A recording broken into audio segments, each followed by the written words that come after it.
impamvu zose mwibwira ndetse mubona ari ukuri, izo zizababera ubusa tugeze imbere y'Imana. Icyari kidukwiriye kwari ugukiranuka gusa, kuko ariyo mpamvu yonyine izumvikana. Impamvu zose mwibwira ndetse mubona ari ukuri, izo zizababera ubusa tugeze imbere y'Imana. Icyari kidukwiriye kwari ugukiranuka gusa, kuko ariyo mpamvu yonyine izumvikana. Impamvu zose mwibwira ndetse mubona ari ukuri, izo zizababera ubusa tugeze imbere y'Imana. Icyari kidukwiriye kwari ugukiranuka gusa, kuko ariyo mpamvu yonyine izumvikana. Kuko ariyo mpamvu yonyine izumvikana. Kuko ariyo mpamvu yonyine izumvikana. Ikintu cya mbere isengesho rigufasha ni ukuguha amavuta y'Umwuka Wera yo gushobora gusenga. Wowe ntiwabyishoboza. Iyo umaze kubona amavuta y'Umwuka Wera yo gushobora gusenga, bakuzamura muri etaje ya kabiri yo kuguha Umwuka Wera ugushoboza kuzinukwa ibyaha. Iyo uvuye ku icyo cyiciro, nk'ubu turimo turavuga ubutumwa online live, ariko ni igihe kigeze kuko Imana yamaze kudutunganya ngo tuvuge ubutumwa, kuko ntiwavuga ibintu nawe udashobora gukora. Iyo uvuye aho nibwo ugera ku cyiciro noneho cyo gushobora gukora umurimo, ukavuga ubutumwa, ukaba umunyempano, ugasengera abantu bagakira, ukaba wahanurira abantu ibintu bigasohora, ukagira amayerekwa. Pasiwadi rero ni imwe, ni ukwemera Yesu akagaruka muri wowe, ukamenya ko Yesu agihari nubwo atacyambaye ikanzu, ahari mu buryo bwo gusenga. Iyo usenze Imana ivugana nawe, kandi ikintu ikora iguha ku mbaraga, kuko abegera Imana nayo irabegera.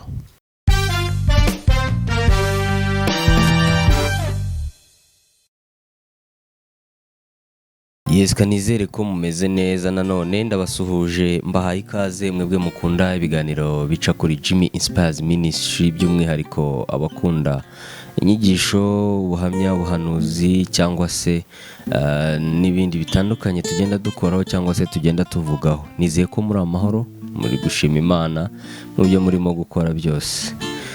By'umwihariko rero murabizi tuzana abatumirwa bagiye batandukanye, nibwo buryo bumwe cyangwa ubundi muba mubona babandi akenshi hari ibyo twaganiriyeho twifuza ko tugaruka kugira ngo twongere tunozeho, cyangwa se ari ibindi twaganiraho twongera tukabagarura kugira ngo tuganire nyine, tuganira ijambo ry'Imana, tuganira iby'ubwami bw'Imana, cyangwa se tunaganira iby'abari mu murimo w'Imana, imyitwarire, imikorere, imibereho n'ibindi bigiye bitandukanye. Njye nitwa Joel Preacher cyangwa se MC Cadman. Imbere ya kamera muri kubona Evangeliste, ubungubu nongeye kumwita Guitariste, n'ibindi bigiye bitandukanye. Uraho neza? Ubu naje mu yindi shusho ariko nta birenze. Uko tuzasa ntikurahishurwa, ubu ngubu urimo uragenda twihishuriraho gake gake. Ndimo ndabatungura ariko nta bidasanzwe n'ubundi. Ni ivugabutumwa, abantu basanzwe bazi ko ndi umuvugabutumwa. Rero nkoresha Bibiliya cyane 80%, ariko 20% gitari nayo irahari. Piano nayo ikagira 5%. Nayo twayishyiraho uramutse urumva hari ikintu kiri bukorwe umwuka gafashwa. Uyu munsi nabazaniye gitari, buriya n'ingaruka tuzakora kuri piano. Umeze neza rero? Ndaho ndashimira Imana. Ivugabutumwa ndarikomeje. Ubushize nakuganirije cyane kuri transformation. Uyu munsi noneho nakuzaniye topic rwose idasanzwe, ivuga ngo amase atumazeho abantu. Amase? Ubwo amase atumazeho abantu. Topic yawe rero topic yawe ntabwo isanzwe, urimo gukoresha Kinyarwanda gikakaye nk'umuntu w'umwanditsi, cyangwa se umwanditsi w'ibitabo urumva urimo gukoresha cya kinyarwanda ba Irimani batumva, ariko ntacyo turagerageza kubyinjiramo. Niyo mpamvu uri ahangaha nk'umuntu wabibonye akavuga ati ntacyo, reka tuzaganire twibaze uko bimeze. Ikiganiro cy'ubushize impact yacyo wakibonye gute? Wabonye abantu barabyumvishe? Ko njye nagiye muri comment mbona bamwe bagerageza kuvuga bati byibuze uko biri, ariko wowe nyine nkawe twagikoranye impact yacyo ari iyo wabonye, cyangwa dukomeze dutegereze, dukomeze twizere ko hari iyindi zaza? Icyo mbivugaho, ikiganiro cy'ubushize twaganiriye kuri transformation, cyane ku mpinduka ziba ku muntu mu buryo bw'umwuka. Mu by'ukuri hari abantu bamwe bashobora kubona turi hano bakavuga bati buriya abantu bari gushaka views. Nabyo hari icyo mbivugaho. Niba umuntu ashobora gushaka views ari kwiba, kwica cyangwa gusambana, uramutse ushakiye Yesu cyangwa Imana views waba uri mu kazi. Hari n'abandi batekereza bati buriya bashobora kuba bari muri business. Uko byamera kose uri umugabo wo guhamya ko iki kiganiro utari bukimpembere, ahubwo ikintu cyampagurukije nk'umuvugabutumwa ni ukugira ngo tubwire isi ko ari igihe cyiza cy'uko abantu bahinduka bakizera Imana bagakizwa. Ikiganiro rero nanjye comment nagiye mbona abantu benshi bagiye bambwira ko kiri kubafasha umunsi ku munsi, mbona views zizamuka, bigaragara ko abantu bari kugikunda. Kandi ntabwo ari publicité turi gukora, ariko reka tubwire abantu bagume biconnect, bakore subscribe, kuko ntabwo ari kiriya gusa. Ku ruhande rwanjye naragishimye, nanjye nongeye kugisuramo ndakireba, numva ndafashijwe, kubera ko nta kindi dukwiye kuvuga uretse guhinduka. Hari isomo riba muri teoloji ryitwa kwigisha abantu tukabahindura abigishwa ba Yesu kurusha kubahindura abanyedini, kurusha kubahindura abantu bavuga Imana batazi. Kiriya kiganiro rero ni umuti ku muntu wifuza guhinduka. Kandi ibanga ryo gukorera Imana neza ni ugukorera Imana uhindutse. Ntacyo, ubwo twari duhereye kuri feedback y'ibyashize, reka duhite twigira ku nsanganyamatsiko dufite uyu munsi. Ariko tunabwira abantu ko ubwo abazaca kuri Jimmy Inspires wenda batazaca kuri umuyoboro wawe nawe unyuzaho ubwira abantu ubutumwa ubagenera cyangwa se uba wabateguriye, ntibajye kuri Evangeliste cyangwa se EV Ernest Ndikumana, hanyuma barebe nawe noneho n'ibindi bitandukanye. Kuko uyu munsi dushobora kuvuga kuri iki ngiki, ariko wenda ugasanga hari ibindi washyizeho tutashyicishije ahangaha cyangwa se tutanyujije ahangaha. Ubwo rero nabo nibagereho barebe, bumve nyine bumwe mu butumwa. Ndabona uri umwe mu bantu bakora kenshi cyane gashoboka, ubwo bimwe mu byo ushyiraho bazabibona. Niba bari bajyaga banahura nawe bamenye ko ari we twazanye. Ariko mbere y'uko tujyayo, cyangwa se twebwe nyine kubera ko dusanzwe turiyo, abo twabwiraga bo nibanyarukireyo, hanyuma bumve ibitandukanye n'ibyo turi buvugire muri iki kiganiro. Kuko uyu munsi dufite topic imwe turi buze kuganiraho, noneho bajyeyo barebe noneho n'ibindi bitandukanye. Mbere rero yuko dukomeza, hari insanganyamatsiko dufite cyangwa se ibyo turi buze kwibandaho cyane mu minota tutari buze gukoresha myinshi, ahubwo tuza kubita tubangura, ubwo n'ibindi tukagenda tubisobanura cyane ko iyo bidakunze twongera tukanakugarura kugira ngo tuvuge ku bindi. Impamvu ngo izumvikana mu ijuru yonyine ni ugukiranuka.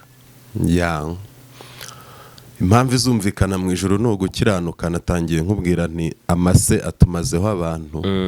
Umuntu ashobora kubisoma cyangwa yabyumva akibaza ari ibiki. Uburyo amase y'inka atwaye abantu, agatwara abagabo, agatwara abagore, isi yose abantu bakaba bashize.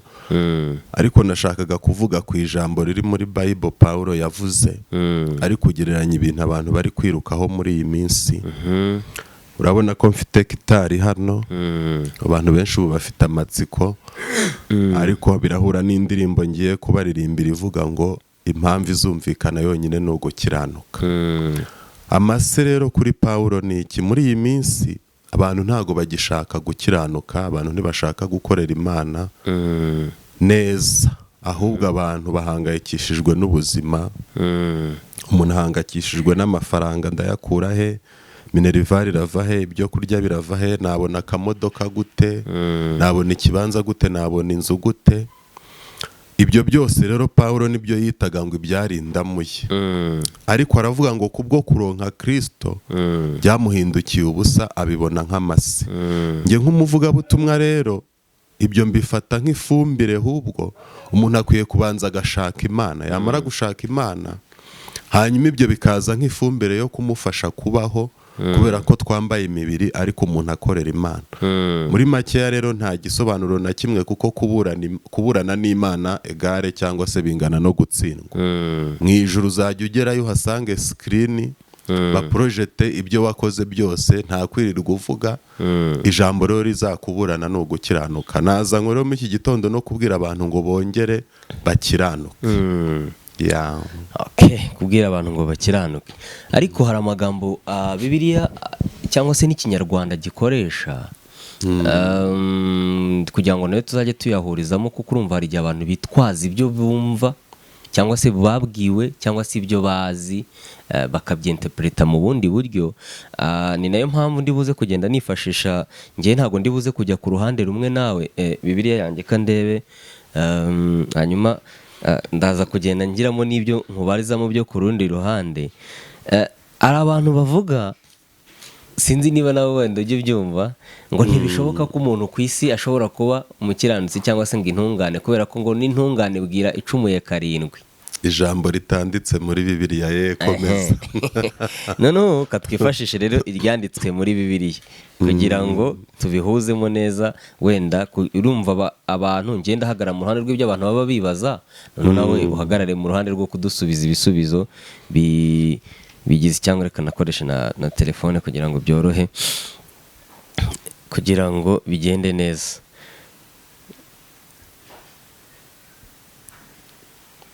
Kugira ngo bigende neza nihute ubwo, kugira ngo, kuko ariko ibyo byo nawe ujya ubyumva ko abantu bavuga bati ntibishoboka ko umuntu yakizwa ngo n'intungane bwira ngo icumuye ngo kanga.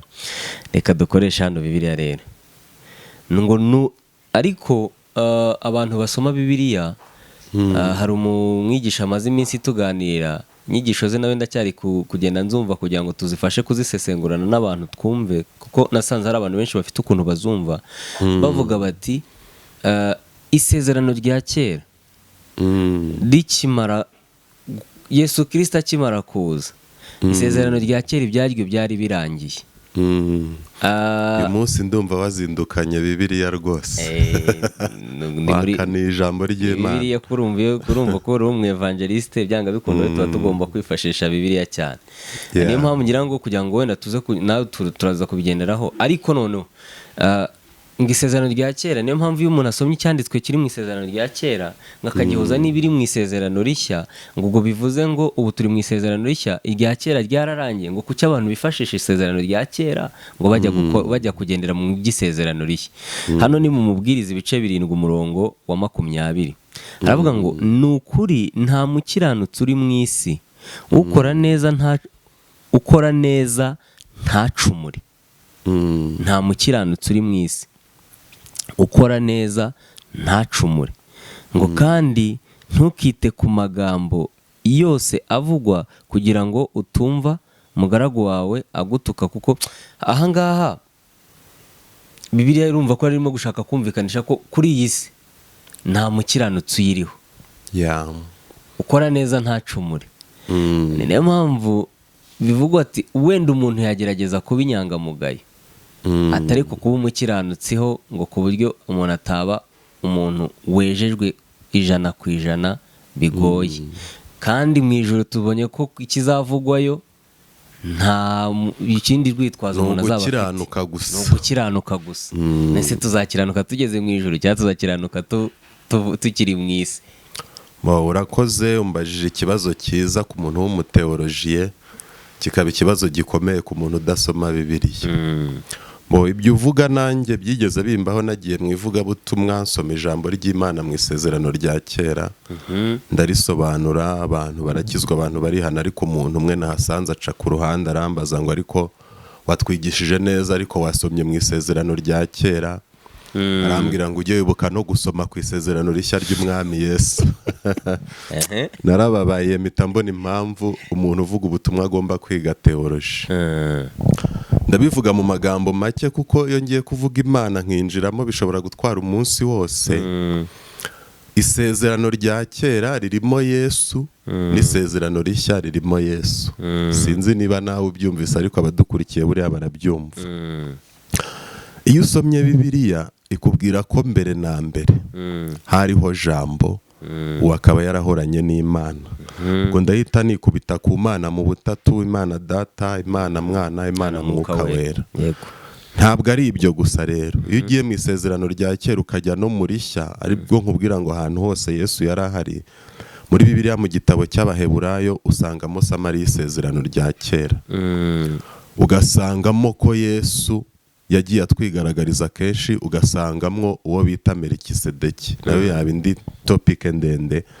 Ariko iyo usomye mu Baheburayo usanga havuga ngo Melikisedeki agiranwa n'umwana w'intama w'Imana. Kandi wajya mu isezerano rya kera ugasanga ari umwami w'Isalemu cyangwa umwami w'amahoro.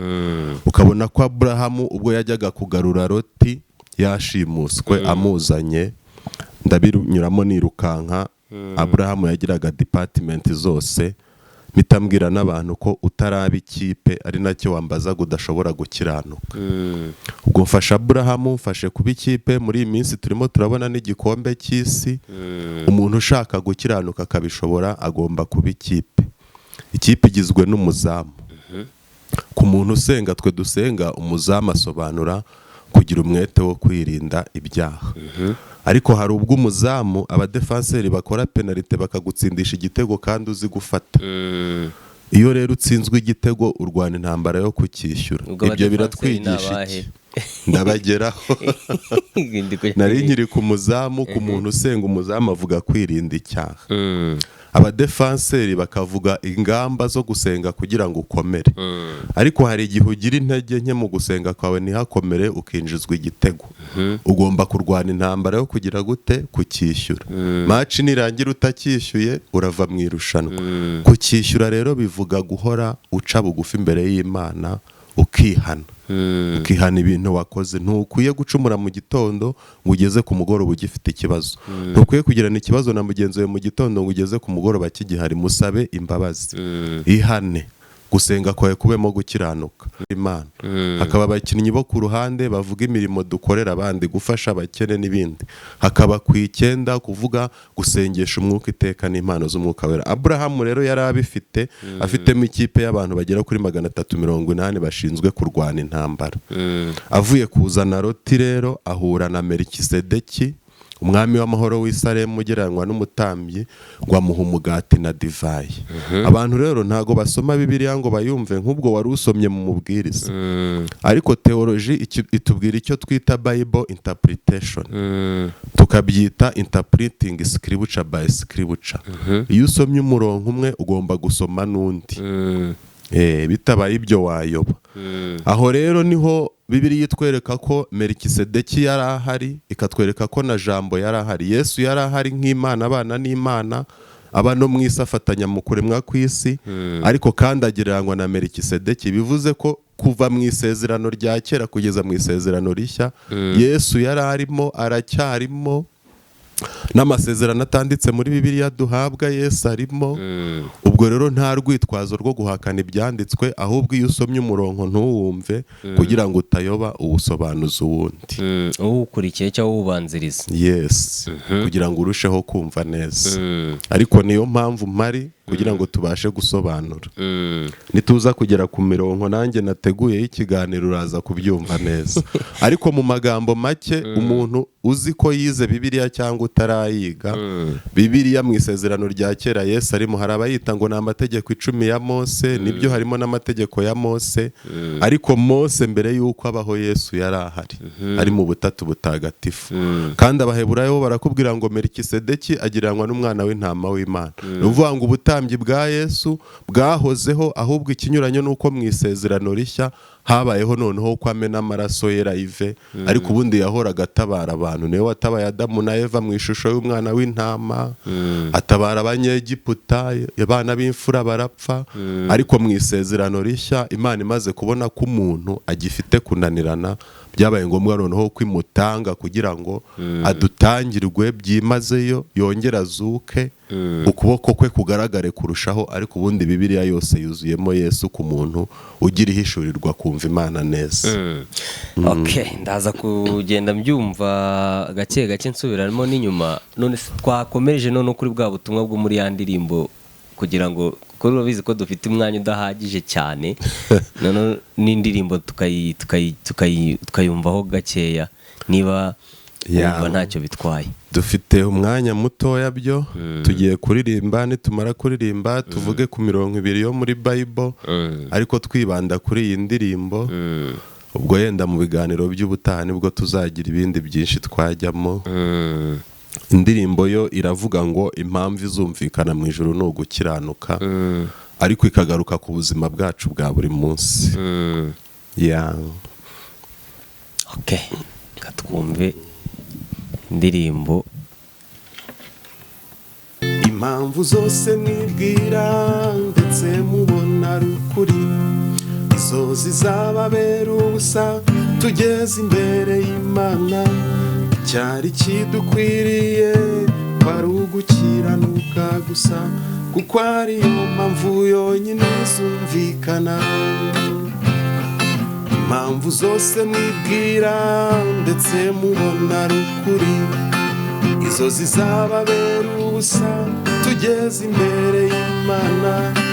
Icyari kidukwiriye kwari ugukiranuka gusa kuko ariyo mpamvu yonyine izumvikana.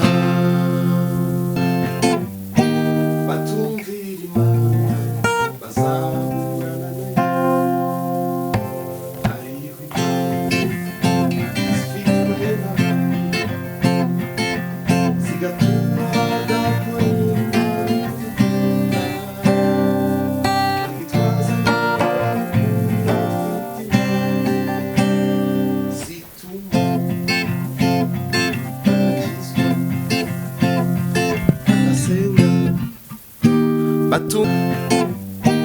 batumvira Imana bazaburana nayo hariho zifitwe n'abandi zigatuma badakora bakitwaza zituma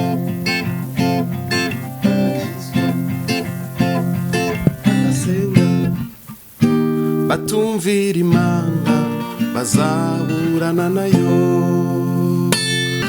Icyari kidukwiriye kwari ugukiranuka gusa kuko ariyo mpamvu yonyine izumvikana.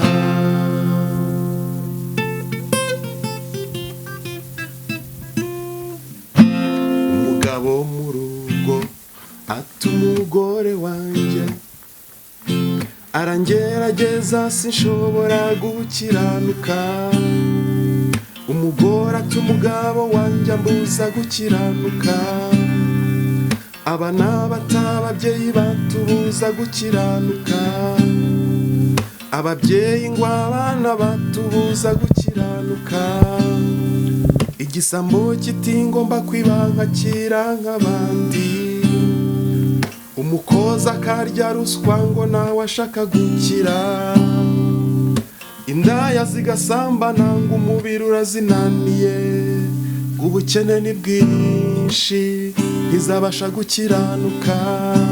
Umukene akiheba ngo ahari Imana ishobora kuba itanzi. Izo ni impamvu zifitwe n'abantu bazaburana n'Imana. Kandi kuburana n'Imana no gutsindwa. Kandi kuburana n'Imana no gutsindwa. Impamvu zose mwibwira ndetse mubona rukuri izo zizababera ubusa tugeze imbere y'Imana. Icyari kidukwiriye kwari ugukiranuka gusa kuko ariyo mpamvu yonyine izumvikana. Impamvu zose mwibwira ndetse mubona ari ukuri, izo zizababera ubusa tugeze imbere y'Imana. Icyari kidukwiriye wari ugukiranuka gusa, kuko ariyo mpamvu yonyine izumvikana, kuko ariyo mpamvu yonyine izumvikana, kuko ariyo mpamvu yonyine izumvikana.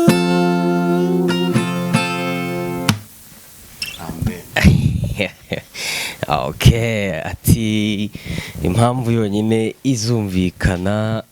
Ni indirimbo iri mu butumwa cyane cyane yashakaga ko tuza kwifashisha no muri iki kiganiro nyine. Indirimbo se yo inspiration yayo katukubaze nk'umuhanzi kugira ngo bitekerezeho wumve izi impamvu, nyine wicare ubitekereze uvuge ati ibintu nabikoremo n'indirimbo. Kuko uri umuhanzi ukuntu ameze ntago wapfa kwandika ijambo gutyo gusa, hari aho bituruka, hari ikibitera. Wowe byari byagenze bite? Murakoze cyane.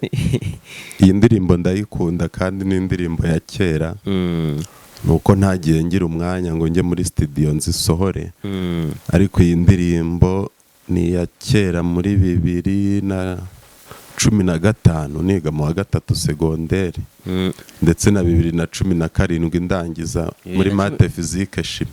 2007 2005 nari ndangije mu wa gatatu segonderi. Iyi ndirimbo twarayiririmbaga 2007 2008 nari ndangije mu wa gatandatu wa mate physique chimie. Iyi ni indirimbo rero ijyanye n'ivugabutumwa. Mu by'ukuri tugira ibintu byinshi twaganira, nahoze mvuga ngo igikombe cy'isi cyaje, ariko ntitube mu gikombe cy'isi gusa ngo twibagirwe Imana.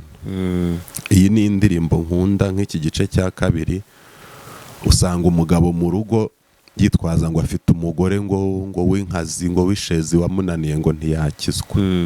Ugasanga umugore aravuga ngo afite umugabo wamunaniye ngo ntiyakizwa, ngo ntiyasenga. Abana bakavuga ngo ababyeyi babuza gusenga. Nagiye mbivuga cyane, mvuga ku ndaya, indaya ikavuga ngo umubiri urananiye, ubukene buri mu mujyi, mu mijyi ituye isi, ibyo bintu bituma ntakizwa ngo nkorere Imana.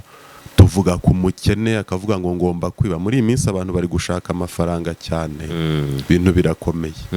Shaka amafaranga, bashaka kumenyekana, ariko bitarimo Kristo.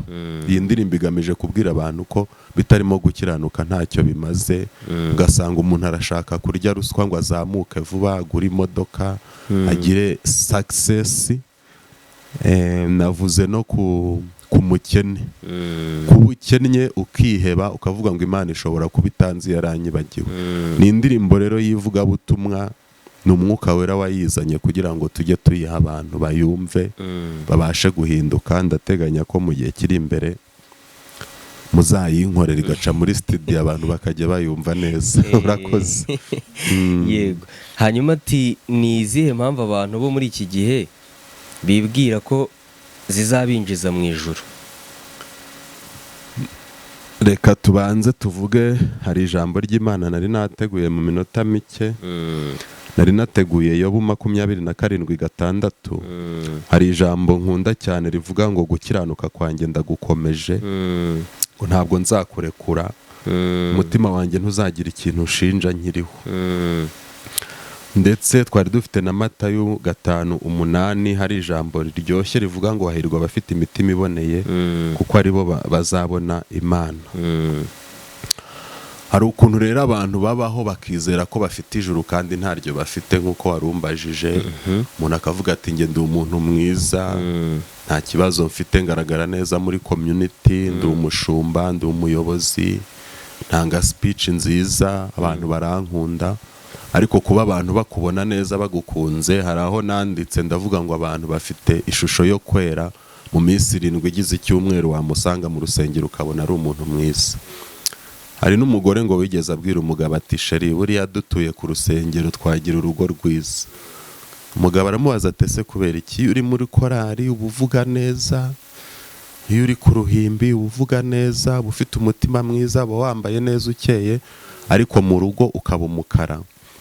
birashaka kuvuga ko izi mpamvu abantu bibwira zabajyana mu ijuru, kumva ari abantu beza, kumva bakora imirimo myiza zidahagije, ahubwo bakwiye kwibaza ngo aho kuvuga ngo mfite iki, mfite irihe zina, ahubwo bakwiye kwibaza ngo ndinde imbere y'Imana. Ishusho nziza yo ku cyumweru ikwiye guhoraho no mu rugo. Imana irashaka ko no mu kazi uri gukora ibiganiro iyo shusho nziza uyigira. Imana irashaka ko na nijoro iyo shusho nziza uyigira. Iyo shusho ukayigira uri kurebana cya gikombe cy'isi nibwo kitagomba kugutwara umwanya.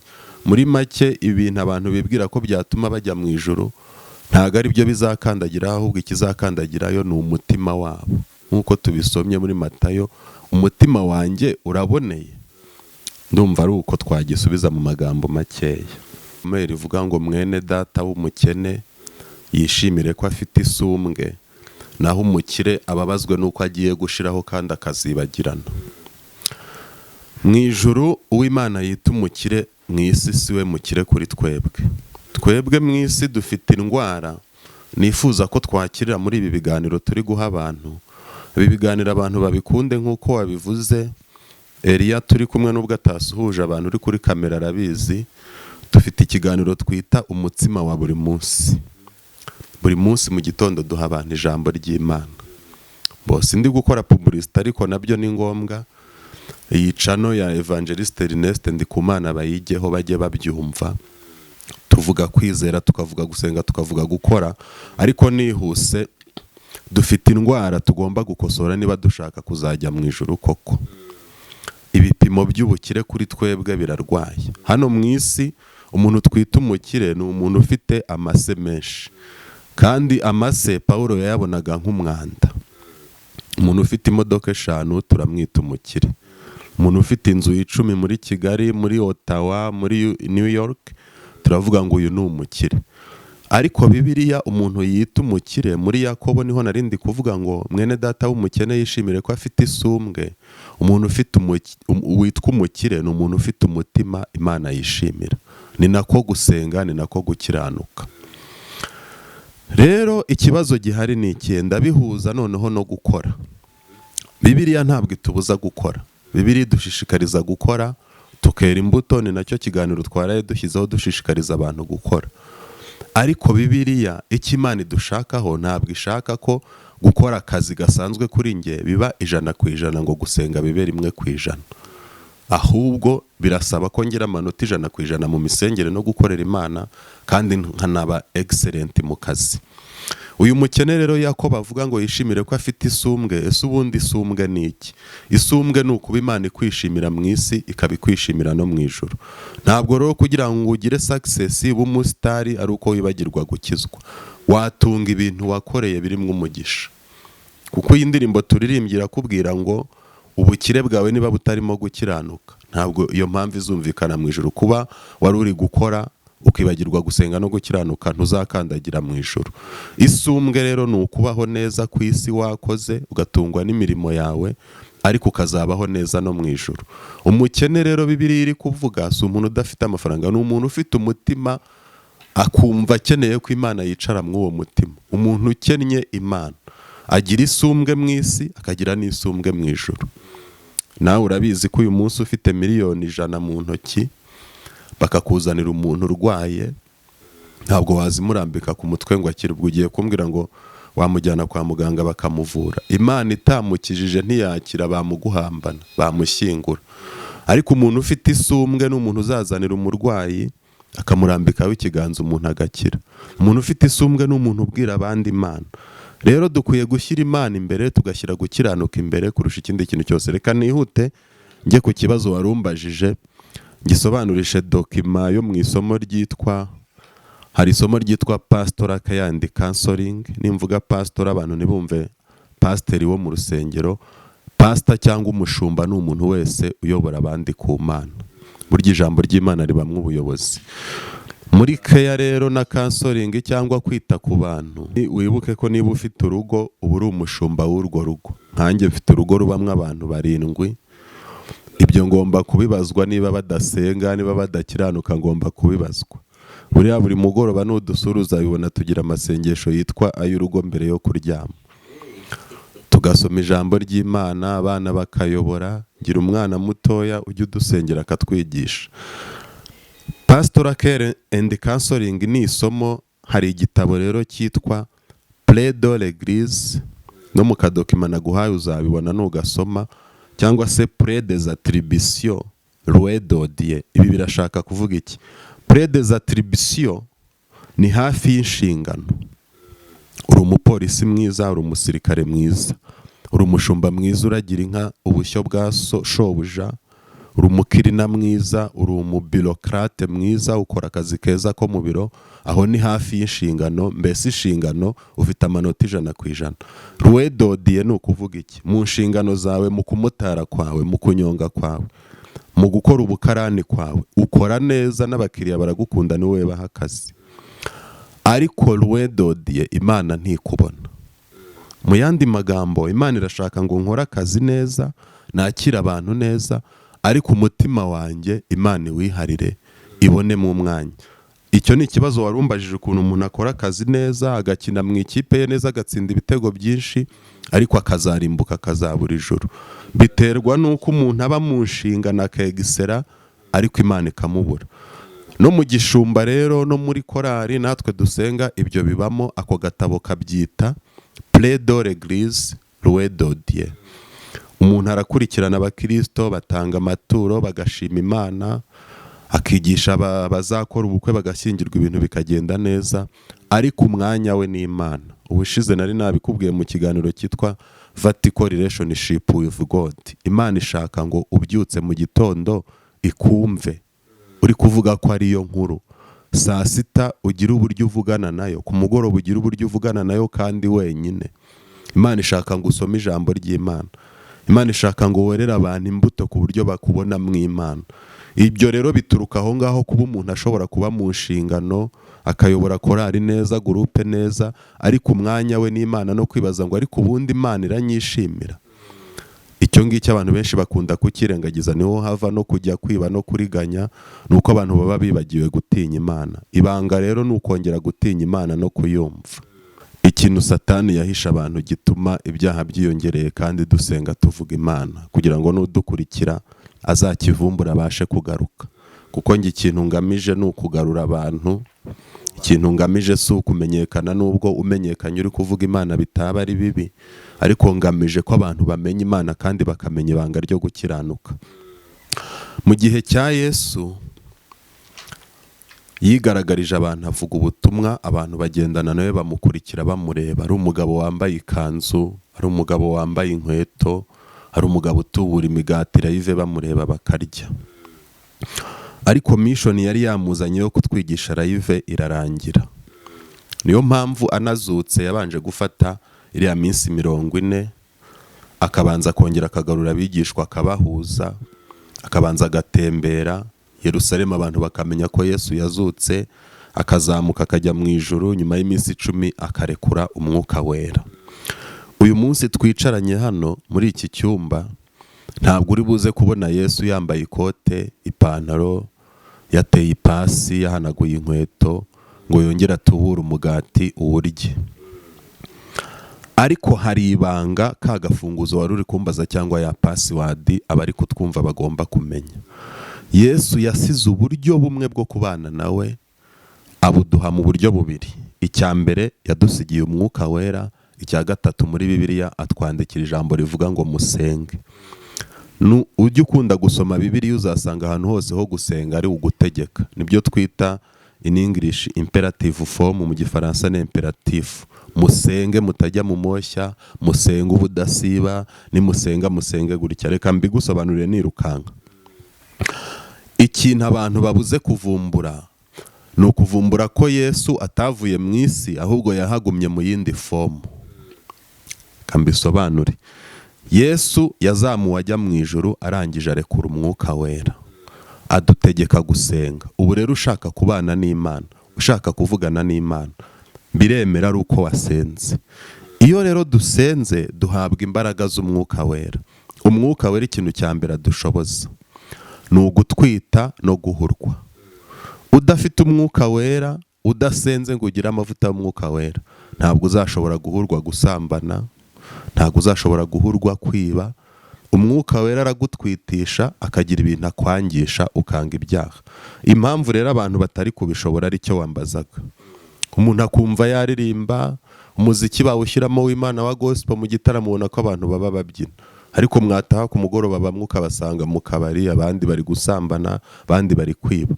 Abantu bakeneye kumva ko Imana igihari, ntabwo yadusize, ariko ibonerwa mu isengesho. Isengesho rero rikugira resilient, rikaguha ikintu cya mbere isengesho rigufasha ni ukuguha amavuta y'Umwuka wera yo gushobora gusenga. Wowe ntiwabyishoboza.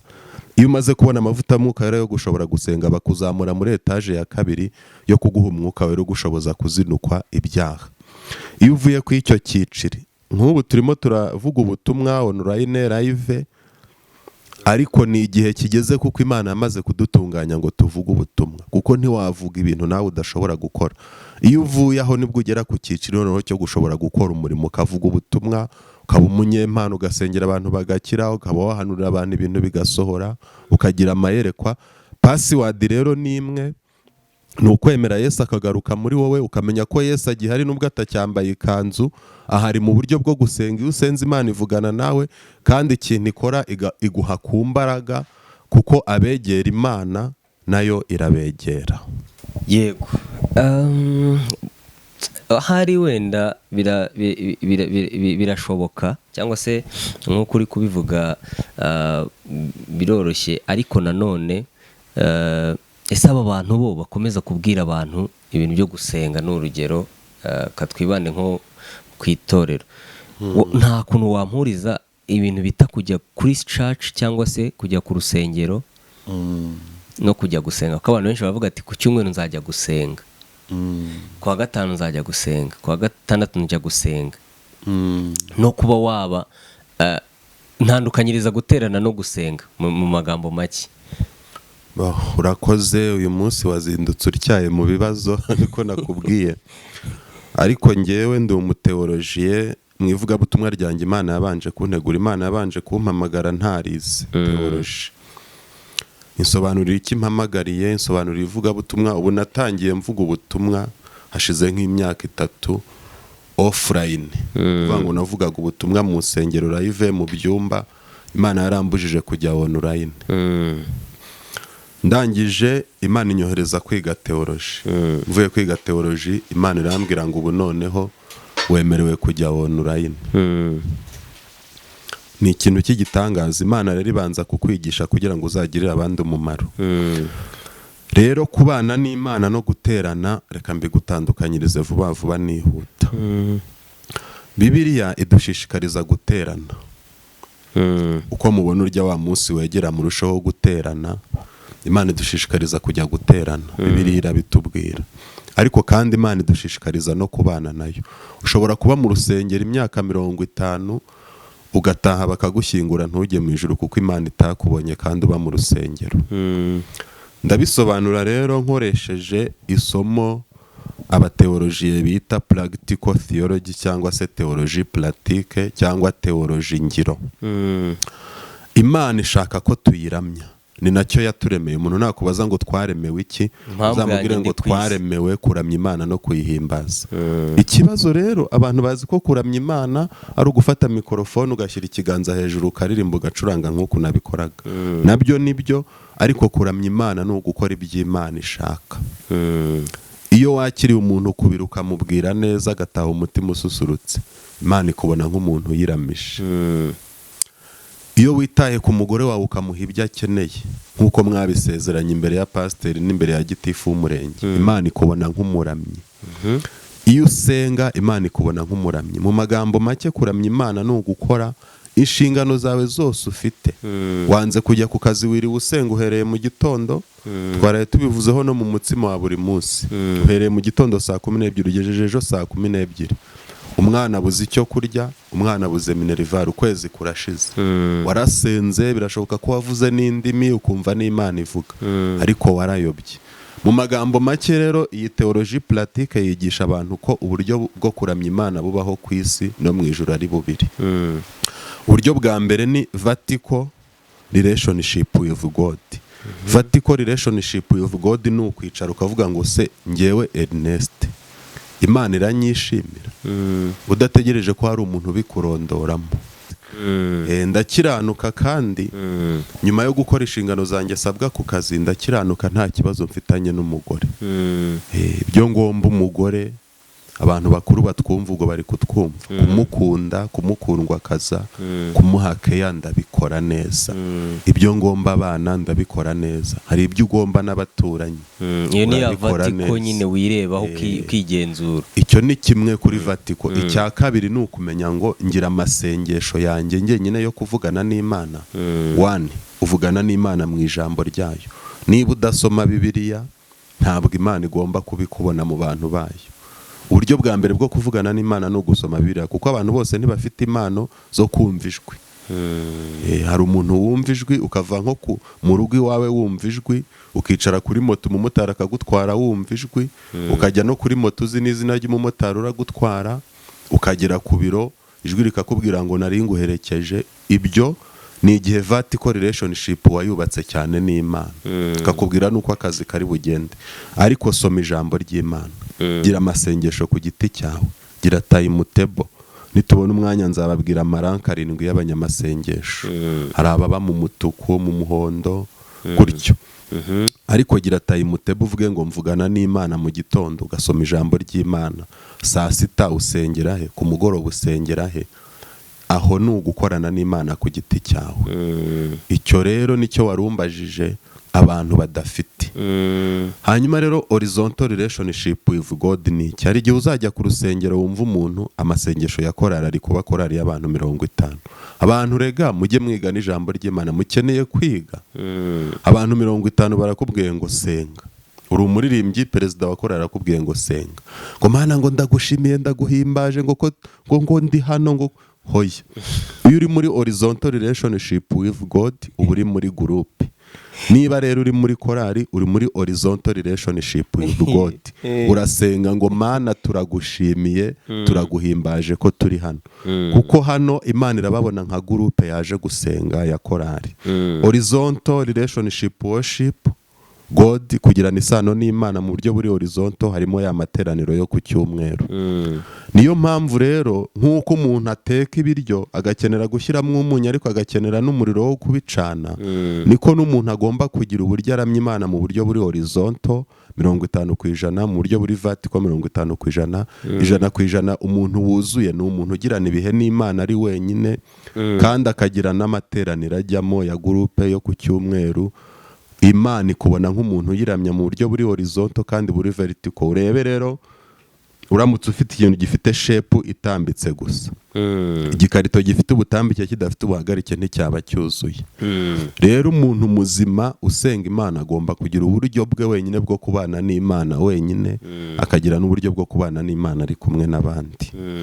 Ndumva ari uko twagasobanura. Hari umuntu ushobora kuba uri kureba kino kiganiro uri kwibaza ibibazo avuga ati si ibyo bintu byo gukiranuka ko bigoye, ko mbona bidashoboka mu nzira zose ngerageza gukiranuka ariko nkasanga Eliya dukorana ari gutuma ntakiranuka, cyangwa se nawe agagerageza gukiranuka ngiye dukorana nkasanga ndi kumunaniza. Ubwo n'abandi akareba impande nk'uko wanahoze ubivuga ati umugore wanjye arambuza, umugabo wanjye arambuza, imyitwarire.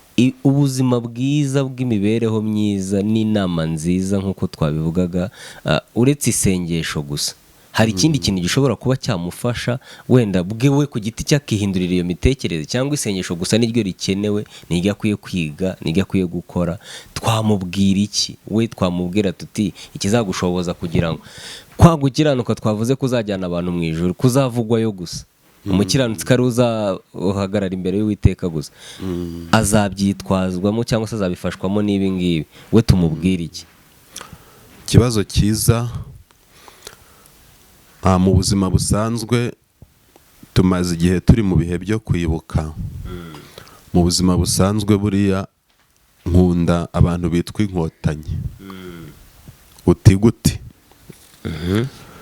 Ni abantu bagize goru cyangwa intego imwe barayirwanira.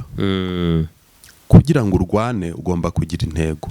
Bibiliya iratubwira ngo icyo nzi ni kimwe, ni uko umucunguzi wanjye ariho, kandi amaherezo azahagarara mu bicu, amaso yanjye niyo azamureba saa yundi. Ibi birashaka kuvuga iki?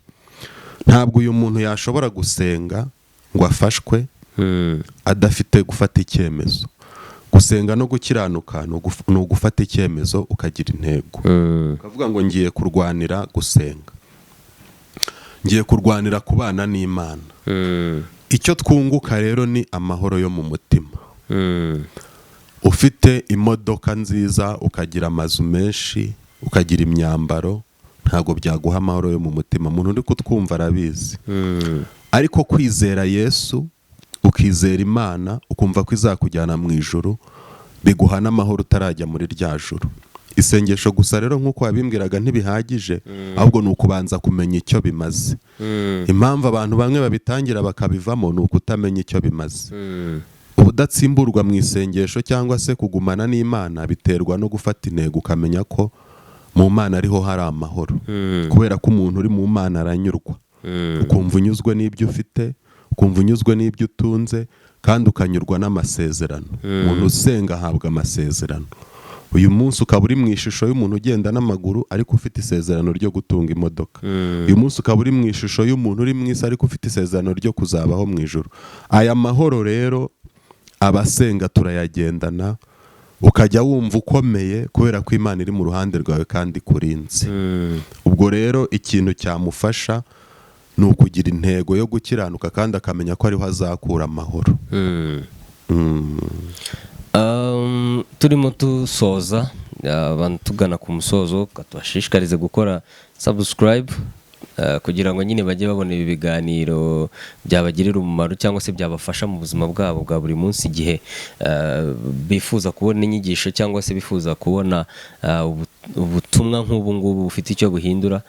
Tunababwira gutangamo ibitekerezo byabo cyangwa se komenti zabo. Hari igihe n'aba afite ikintu yumva ashaka ko tumusobanurira cyangwa se tumuganirizaho kugira ngo byibuze yongera kugitekereza. Igihe ashobora kuba afite ukuntu akizi, ko buriya muntu wese afite ukuntu azi ibintu, ahubwo wenda uko abyumva bitandukanye n'iby'undi. Wenda ushobora kuba ufite uko ubizi, undi nawe afite uko abizi, ugasanga wenda murunguranye ibitekerezo bikaguha umwanzuro. Rero abantu mujye muri komenti, kuko iyo mugiye muri komenti muba mugaragaje ko ibyo twababwiye mwabyumvishe, ibyo mutabumvishe murasobanuje, hanyuma natwe tukareba ko impamvu nyine twakoze ibi ngibi hari umusaruro bitanze cyangwa se hari umumaro bigize, yaba ku ruhande rwanyu, ku ruhande rwacu, ndetse no ku ruhande rw'abandi bantu bifuza kuba bakumva buno butumwa. Rero nani mvuga ati tugana ku musozo, hari ikibazo ngiye nshaka kongera kubaza kugira ngo wongere ukitseho. Nabivuzeho uravuga ngo bitari muri Bibiliya, ariko mva ko abantu benshi bakunda kubyibazaho. Nidushaka to ari cyo dusoreza, avuga ngo ntibishoboka ko umuntu ashobora kuba umukiranutsi cyangwa se intungane, umukiranutsi kuko n'intungane bwira icumuye karindwi. Abantu benshi bagakunda kubyitwaza, ariko wongereho uko bitanditse muri Bible. Abantu benshi bakunda kubyitwaza, n'intungane bwira icumuye karindwi. Tukibaza tuti icyo ni igihuha cya Satani waba ushyizemo abantu ibyo bintu by'uko n'intungane bwira icumuye karindwi. Ni inyigisho z'ubuyobe, nk'uko nabikubwiye mu minsi yashize. Nari ndimo ndakira abakozi b'Imana batandukanye, kubera ko ngeyo ndi kukwakira kugira ngo tuganire ku nyigisho numva utanga bitewe n'aho wazitangiye. Simba mfite urubanza rukujajinga, kuko ijambo ry'Imana rimbuza kujajinga umuntu. Ngewe numva ibyo ambwira bitewe n'ibyo nizeye, nkagira ibyo nkuramo. Ari nabyo nshishikariza abantu kumva ibyo umuntu amubwira n'ibyo yizeye, nawe akagira icyo yigiramo kugira ngo twese bidufashe.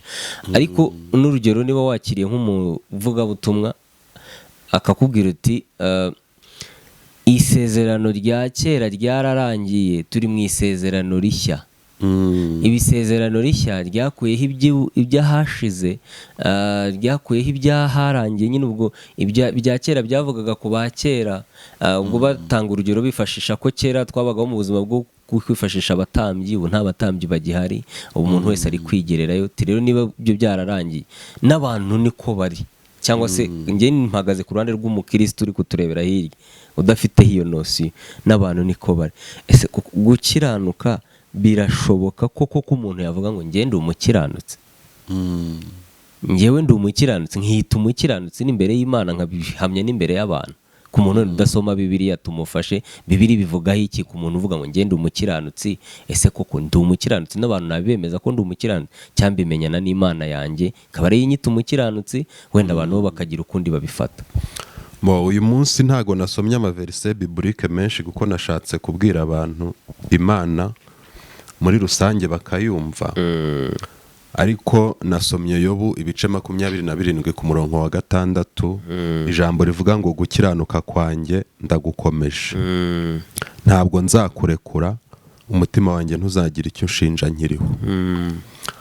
Hari inyigisho zadutse nk'uko wabivuze, kuganira n'abantu bose, kandi nibyo abantu bose ugomba kumva ibitekerezo byabo, kuko uko tubumva nabo bakatwumva bazajya banahinduka.